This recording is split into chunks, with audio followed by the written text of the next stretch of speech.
नमस्कार दोस्तों, आज के इस कालखंड में आपका स्वागत है। नेस यानी नेशनल अचीवमेंट सर्वे, राष्ट्रीय उपलब्धि सर्वे की तैयारी हेतु राज्य शिक्षा केंद्र भोपाल के द्वारा अभ्यास प्रश्न बैंक जारी किए गए हैं।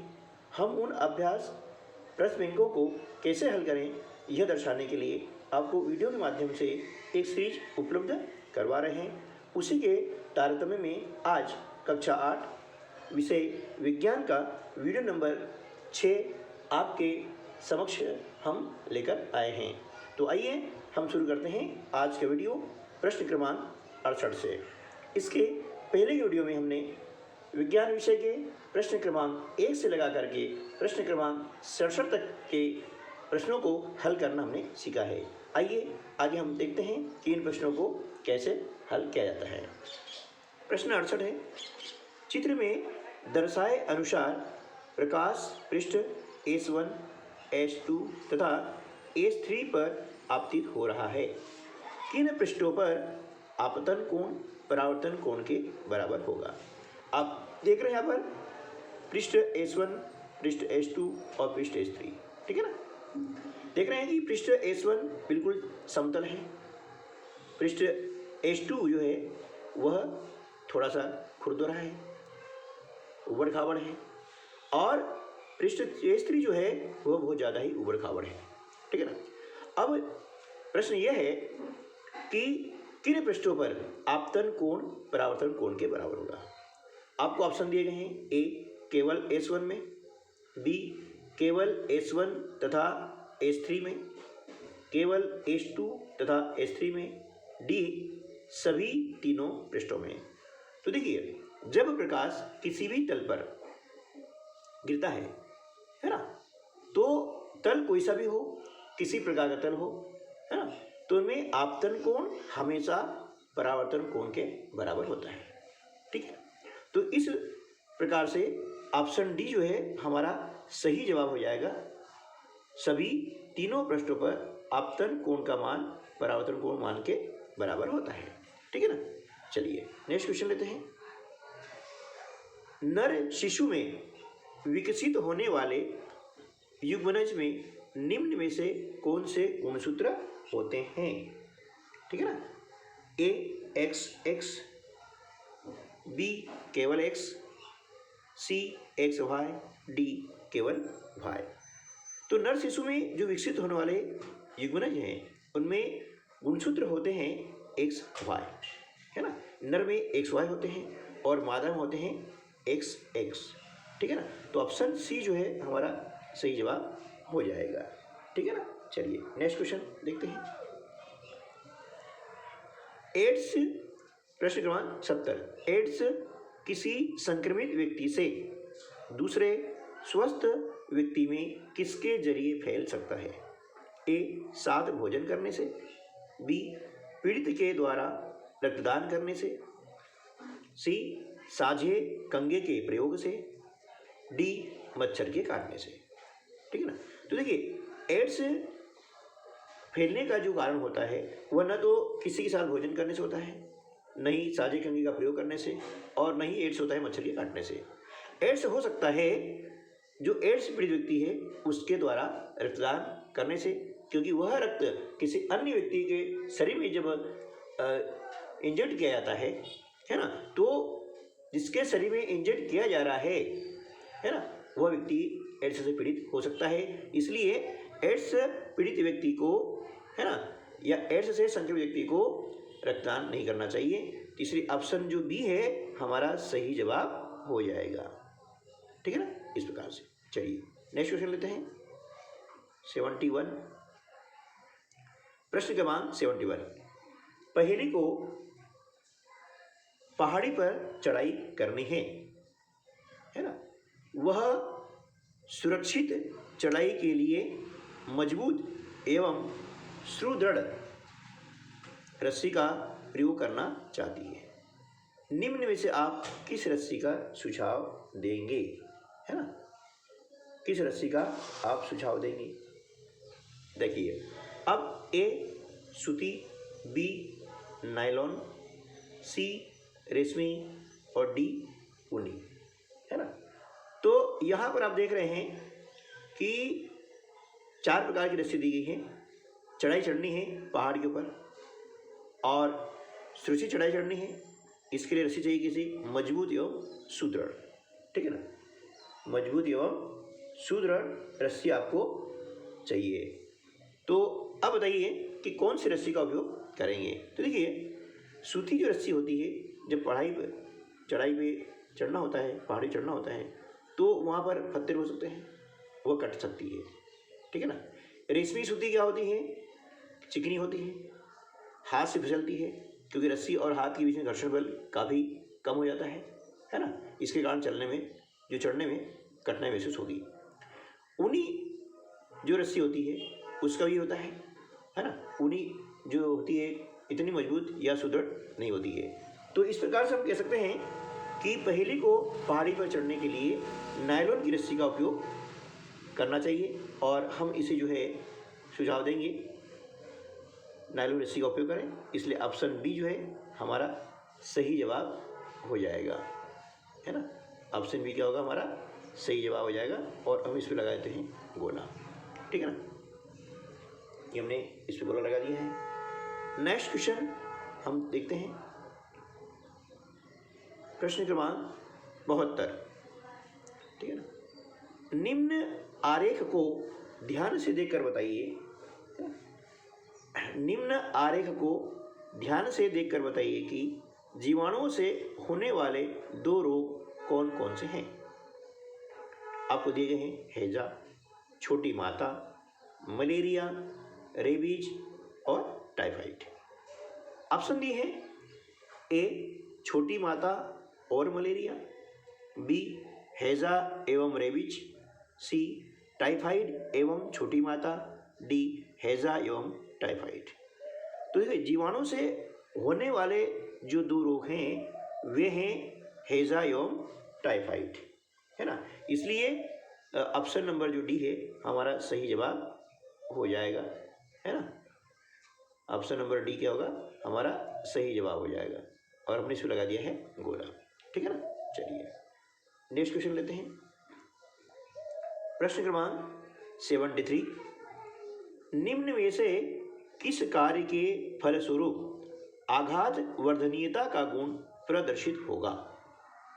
ए कोयले के टुकड़े को पीटना, बी लोहे के तार को खींचना, सी एल्यूमिनियम को पीटना, डी पेंसिल की लीड को पीटना। तो देखिए, यहाँ पर पहले हम समझ लेते हैं कि आघात वर्धनीयता गुण क्या होता है। ऐसा नहीं ये 4 ऑप्शन दिए, एक वैसे हमने सही कर दिया, एक को गोला लगा दिया है और आगे बढ़ गए, नहीं। हम देखेंगे कि आघात वर्धनीयता का मतलब क्या होता है ना। आघात वर्धनीयता मतलब किसी धातु को जब हम पीटते हैं, है ना, किसी कठोर जो है वस्तु के द्वारा, जैसे हथौड़ा हुआ, है ना, उसे पीटते हैं, तो पीटने के दौरान क्या होता है कि उसमें फैला हो जाता है, फैल जाती है वो धातु। तो इस गुण को हम बोलते हैं आघात वर्धनीयता। आघात यानी चोट करने से वो धातु फैल जाए, उसे हम कहते हैं आघात वर्धनीयता का गुण, ठीक है ना। तो देखिए, कोयले को हम टुकड़ा जो है उसे पीटेंगे तो क्या होगा, वो क्षणभंगुर हो जाएगा, बिखर जाएगा, फैलेगा नहीं। तो ये ऑप्शन सही नहीं हो सकता है, ठीक है ना। लोहे के तार को खींचना, भाई लोहे के तार को खींचना जो लंबा हो जाता है, तो इस गुण को बोलते हैं तन्यता का गुण। क्या बोलते हैं, तन्यता। यानी यहाँ भी आघात वर्धनीयता नहीं हुआ, जब तार खींच रहे हैं ना तो खींचने में आघात कहाँ हुआ, इसलिए भी ऑप्शन सही नहीं होगा। फिर पेंसिल की लीड को पीटना, भाई पेंसिल लीड भी जब पीटेंगे ना उसके टुकड़े टुकड़े हो जाएंगे, क्षणभंगुर हो जाएगी, है ना। तो यहाँ भी वो फैल नहीं रही है, पीटने से फैले तो आघात वर्धनीयता गुण, नहीं तो नहीं। फिर ऑप्शन सी एल्यूमिनियम को पीटना। हाँ, जब एल्यूमिनियम को हम पीटते हैं, इसका हम एक छोटा सा घर में उदाहरण भी कर सकते हैं। एल्यूमिनियम आप तार लीजिए, है ना, तार लेंगे, छोटा सा टुकड़ा ले लीजिए, आप तो हर घर में रहता है, और उसको आप किसी भी चीज़ से, ये पत्थर हो, हथौड़ी हो, पीटेंगे, देखिए वो फैल जाएगा, है ना। तो क्या होगा कि यहाँ पर ऑप्शन सी जो है हमारा सही जवाब हो जाएगा, और हम इस पर लगा देते हैं गोला, इस प्रकार से, ठीक है। चलिए हम चलते हैं नेक्स्ट क्वेश्चन की ओर। बूझो ने चित्र अनुसार परिपथ तैयार करके आलू की चालकता का परीक्षण किया है। बूझो एक लड़के का नाम है। बूझो परीक्षण उपरांत समपरिचित्र के तार निकालना भूल गया। लगभग आधे घंटे के पश्चात जब वह वापस आया तो उसने देखा कि आलू में तार के चारों ओर नीला सा धब्बा बन गया है। विद्युत धारा आलू में कौन सा प्रभाव उत्पन्न करती है? ऑप्शन दिया है ए चुंबकीय, बी रासायनिक, सी प्रेरणीय, डी तापीय। तो देखिए विद्युत धारा के द्वारा आलू में कौन सा प्रभाव उत्पन्न हुआ हमें ये देखना है। चुंबकीय प्रभाव नहीं हो सकता है क्योंकि यहाँ चुंबक का उपयोग नहीं हुआ है। प्रेरणीय प्रभाव भी नहीं होगा, तापी भी नहीं होगा क्योंकि ताप ही नहीं, यहाँ पर उपयोग नहीं हो रहा है।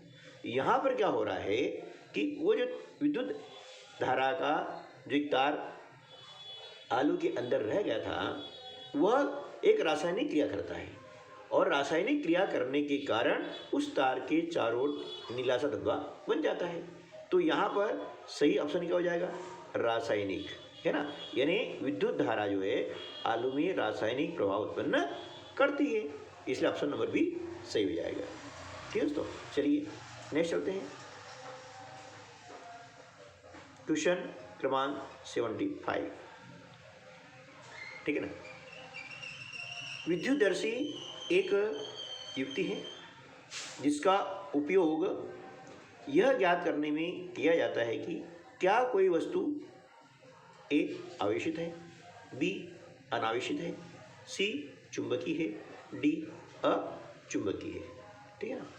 तो देखिए विद्युतदर्शी एक युक्ति है, उसका उपयोग यह ज्ञात करने में किया जाता है कि कोई वस्तु आवेशित है या नहीं है, चुंबकीय नहीं है। क्योंकि चुंबक के लिए यदि चुंबकीय है या नहीं है उसके लिए हम चुंबक का उपयोग करना पड़ेगा। ठीक है ना। चुंबकीय और अचुंबकीय लिए, आवेशित और अनावेशित के लिए हमें उपयोग करना होता है विद्युतदर्शी का। ठीक है ना। तो इसलिए ऑप्शन जो ए है वह हमारा सही जवाब हो जाएगा और हम इस पर लगा देते हैं गोला। ठीक है ना। चलिए नेक्स्ट क्वेश्चन लेते हैं। प्रश्न क्रमांक 76, नीचे दिए गए शब्दों की सूची पर विचार कीजिए। आपको 4 शब्द दिए गए हैं। अ ब शब्द। अ में है सुनामी, बी भूस्खलन मतलब भूमि का क्या होता है, क्षरण हो जाता है ना, भूमि खिसक जाती है, उसको बोलते हैं भूस्खलन। तीसरा बाढ़ मतलब भूमि का धंसना, भूस्खलन ना। बाढ़ तड़ित। अब इसमें से भूकंप के कारण क्या हो सकती है? देखिए सुनामी, भूस्खलन और बाढ़ ये भूकंप के कारण हो सकते हैं, लेकिन तड़ित क्या है? ये एक आकाशीय प्रक्रिया है, आकाश में संपन्न होती है, तो इसका भूकंप से कोई लेना देना नहीं है। इसलिए क्या होगा? अ ब स। अब अ ब स देखें कि कहाँ पर है, ये है ऑप्शन ए में, है ना। तो इसलिए क्या हो जाएगा कि ऑप्शन ए आपका सही जवाब हो जाएगा और हम इस पर लगा दे रहे हैं गोला। ठीक है ना। तो भूकंप के कारण क्या हो सकते हैं? सुनामी, भूस्खलन और बाढ़ ये भूकंप के कारण हो सकते हैं, लेकिन तड़ित भूकंप के कारण नहीं हो सकती है। ठीक है ना। चलिए नेक्स्ट क्वेश्चन लेते हैं। प्रश्न क्रमांक 77, है ना। एक कोविड-19 संक्रमित व्यक्ति से अन्य व्यक्ति में कोविड-19 फैलने की संभावना सबसे कम है ना। 4 ऑप्शन दिए गए हैं कि किस ऑप्शन में संभावना सबसे कम है? ए एक साथ भोजन करने तथा जल पीने से, बी लगातार मास्क के उपयोग करते रहने से, सी कपड़े तथा कंघे के साझा इस्तेमाल से, डी बिस्तर तथा कुर्सी के साझा इस्तेमाल से। तो देखिए अभी कोविड-19 के बारे में आपने बहुत कुछ सुना है, टीवी पर आया है ना, अखबार में आया है, सोशल मीडिया पर आया, बहुत सारा है। तो हम जानते हैं कि एक साथ भोजन करने से, जल पीने से कोविड-19 फैल सकता है ना, फैलने की संभावना उसकी रहती है ज़्यादा।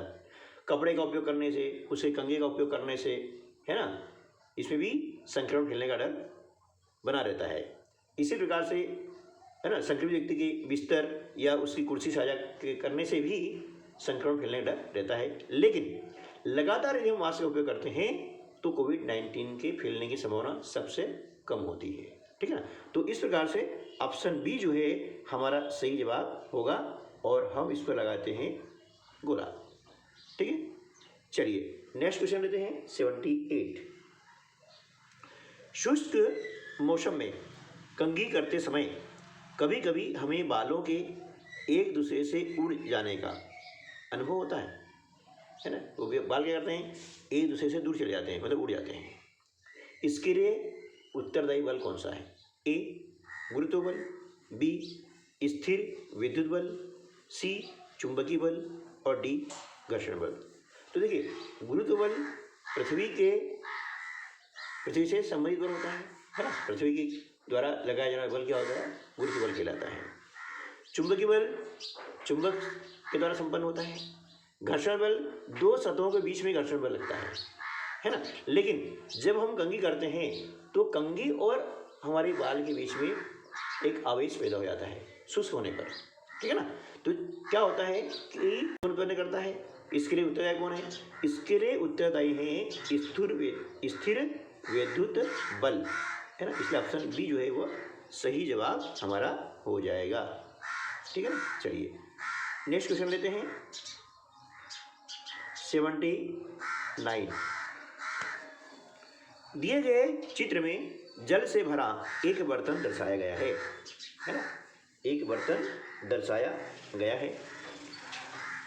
अ ब स बिंदु पर जल के दाब के संदर्भ में सही कथन कौन सा है ना। कथन आपको दिए गए हैं, आप इसको पढ़ सकते हैं। सामने जो चित्र है उसमें आपको बताता हूँ कि अ ब स ये तीन बिंदु हैं। आप देख रहे हैं कि नीचे वाला जो बिंदु है स, इसमें दाब अधिक होगा, ठीक है ना। ब में उससे कम और अ में उससे भी कम होगा, ठीक है ना। तो इसे हम दर्शा सकते हैं अपदाब, है ना। अ पर दाब क्या होगा? सबसे कम होगा, बी से कम होगा, और ब पे स से कम दाब होगा। इसलिए ऑप्शन जो डी है उसका ध्यान से देखेंगे तो ये हमारा ऑप्शन सही हो जाएगा। तो ये चिन्ह छोटे का उपयोग किया गया है ना, कि अ पर दाब कम है बी पर दाब से, और बी पर दाब कम है सी पर दाब से। इस प्रकार से इसको पढ़ा जाता है, ठीक है ना। चलिए नेक्स्ट क्वेश्चन लेते हैं हम। पहेली के पिताजी अपने गांव के पास एक विद्युत लेपन की फैक्ट्री लगाना चाहते हैं। उन्हें फैक्ट्री के कचरे का निपटान कहाँ करना चाहिए? ए पास के खाली मैदान में, बी पास के तालाब में, सी पास के खेतों में और डी स्थानीय प्रशासन के निर्देश अनुसार। तो देखिए जब पहेली के पिताजी विद्युत लेपन की फैक्ट्री लगाते हैं तो फैक्ट्री के दौरान, है ना, जब कार्य होता है उस कार्य के दौरान बहुत सारा रासायनिक अपशिष्ट निकलता है। अब कौन सा रासायनिक अपशिष्ट क्या प्रभाव डालता है, इसके लिए प्रशासन के द्वारा एक टीम गठित होती है और उस टीम के मार्गदर्शन में उन अपशिष्टों का निस्तारण किया जाता है ना। तो यदि मान लो उन्हें पास के खाली मैदान में डाल दिया या तालाब में या पास के खेतों में डाल दिया, हो सकता है कि उससे वहाँ पर रासायनिक अभिक्रियाएं कुछ हों जो उस वातावरण के लिए हानिकारक हो सकती है। इसलिए जो अपशिष्ट होगा, फैक्ट्री का कचरे होगा, वह स्थानीय प्रशासन के निर्देश अनुसार उन्हें निपटान करना होगा। ठीक है दोस्तों, तो इस प्रकार से आज की वीडियो में बस इतना ही। मिलते हैं अगले वीडियो में कुछ और ऐसे प्रश्नों के साथ में। तब तक के लिए नमस्कार, जय हिंद।